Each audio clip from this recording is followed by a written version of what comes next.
Welcome to the Rise Up For You podcast, where thought leaders, entrepreneurs, and executives from around the world share their practical tips, strategies, and stories to help you unleash your potential and achieve your goals. Your journey of growth to become your best starts now.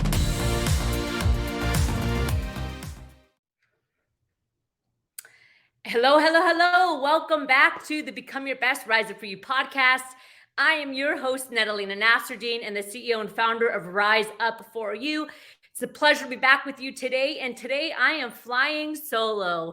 So if you're a regular here on our show, you know that I love to bring amazing guests and thought leaders from around the world to talk about personal and professional development, really just being your best, tapping into your potential, not only as an individual, but also on an organizational level. But today I'm coming at you alone. And for the next week, there's a lot I got to say. So you might get a couple of solo episodes with me once a week. My team and I, we're constantly working with individuals and organizations around the world. I like to think we have a pretty strong pulse on what's going on, again, personally and professionally. And one thing that I can say that we constantly are addressing with professionals, and I'm sure you can resonate with this, is self-confidence, right? And if you're familiar with Rise Up For You, if you're familiar with me and, you see me on Instagram and Facebook, you know that confidence is one of the number one things that I talk about. It is a soft skill and it is a part of emotional and social intelligence. But I always say it's the greatest tragedy today. There are 83% of professionals, and my team and I do this research every single year. We do the same research to see if the number changes. We always ask, what's the number one challenge you have as a professional? And 83% of professionals say self-confidence. That's a huge number. Now, if you're a leader and you have a team under you, imagine how much self-confidence plays into your communication. If you run your own company or if you're an executive, I just want you to think for a second about your team. Imagine how many of your team members would boost their proficiency, would boost their performance, would boost their ability to sell or to communicate effectively if their self-confidence was just a little bit higher. Now, if you're an individual and you're watching me right now and you're thinking about your own self-confidence, imagine how having 10% more confidence can increase your ability to self-promote, can shift the way you think about communicating and how you show up in the world, can change the way you receive feedback, can impact the way that you have relationships romantically and with your friends. Remember here at Rise Up For You, we do a lot of work in the corporate space and with professionals, but our whole motto is where people come first. And the person is the professional is the person. That means that all the things outside the workplace, your health, right, your self-worth, money, romance, all those things are interconnected. And I think you and I can both agree that the way you show up in the workplace is highly determined by what's happening on the outside and vice versa. The things that are happening in the workplace highly determines how you show up when you go back into your home life. So confidence, think about this. 83% of individuals struggle with confidence in their career. But I'm going to tell you right now, it's not just in your career. It's period, right? It's in life. And one of the biggest catalysts of having that lack of self-confidence is a lack of self-compassion. I always talk about getting back to the core of who you are with your self-confidence, and CORE is an acronym. I talk about it in my book, right? CORE square. So we talk about compassion for yourself, optimism that's real, reverse engineering your thoughts, emotional intelligence, and enoughism. But today I want to talk about that first C, having compassion for yourself. Oftentimes, and hey, I'm totally guilty of this. I've done this and I still do it sometimes. We get stuck in the perfectionist mindset, which, by the way, is a huge challenge for many individuals. We think it has to be perfect. And it's not just women, okay? Men also struggle with perfectionist mindset. We think it has to be perfect.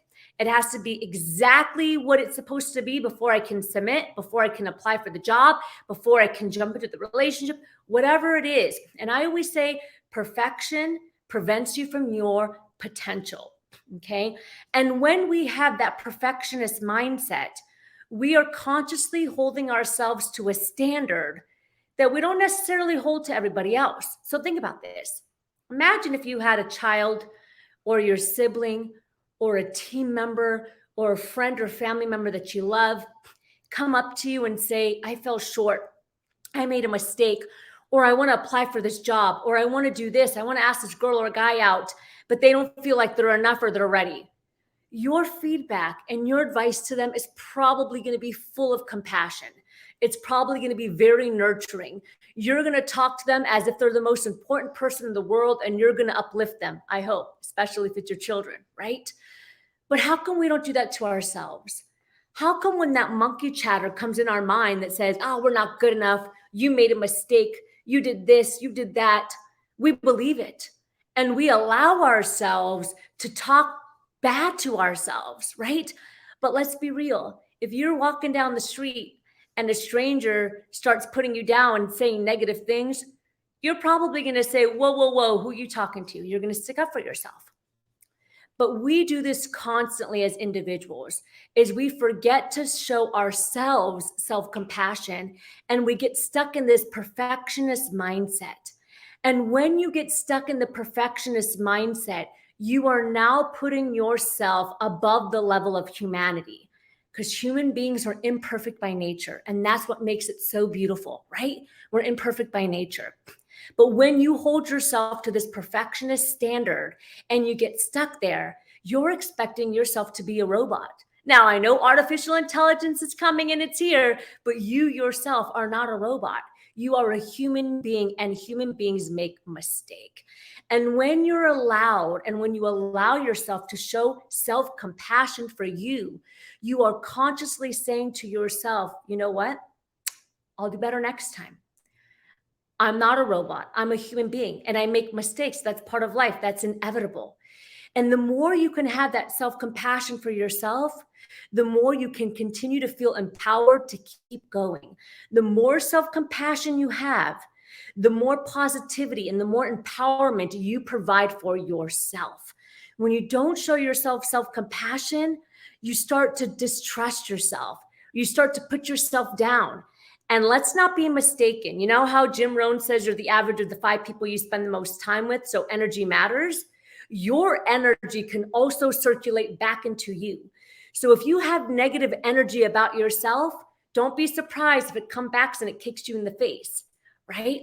So that self-compassion is so important, to remind yourself that you are a human being and you're going to make mistakes.